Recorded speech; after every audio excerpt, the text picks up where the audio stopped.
Well, as luck would have it, of course, just had to move the car because, and I'll do a good job of keeping this incognito. And I certainly wouldn't wish this on anybody.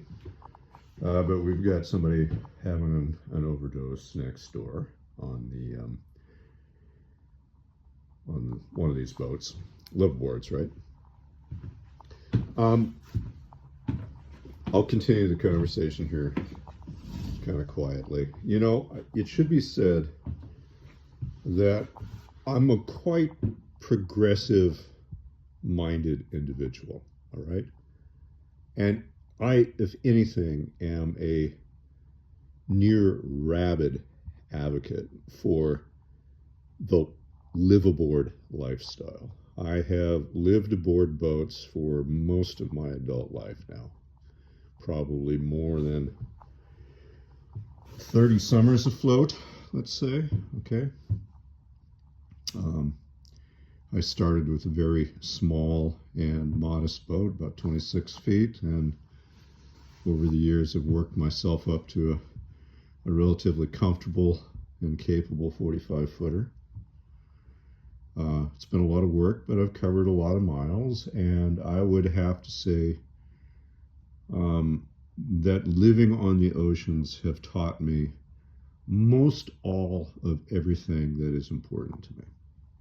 Okay, the nautical world is a great teacher, one of the greatest of teachers, and I would like to see more people embrace that lifestyle rather than less.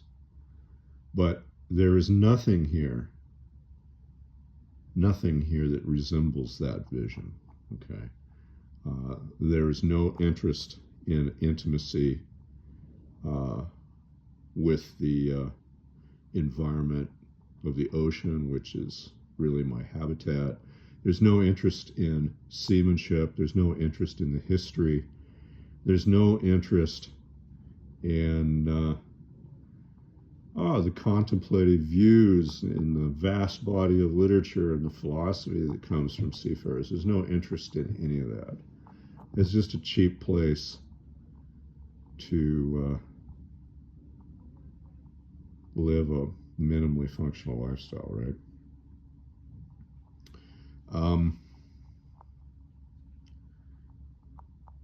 It is precisely this aspect of the liveaboard lifestyle that threatens my lifestyle. The ability for me to be mobile is highly constrained now because of the large numbers of individuals who live thusly, right? It used to be, not that long ago, relatively simple to, for a season, find a slip in another city that you could stay aboard your boat, maybe find a little part-time income and enjoy a lifestyle that was mobile. That's a lot of seafaring, right? Right there. But because boats are not mobile and they're not used for boating, but marginal domiciles first, there is a perpetual lack of opportunity for real vessels to come and go, right? Again, I face more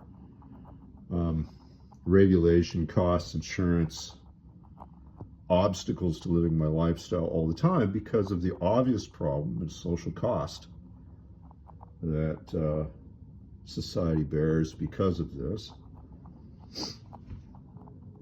Now, of course, this is not something that these people paid. None of these boats are remotely in compliance with anything. But I, as a mariner who does marining, I bear those costs, right? So if an individual is interested in actually embracing that great teacher that is the ocean, again, something to me to be only presented to you as something I hold extremely dear and as something extremely important in my own life. This makes my life really hard.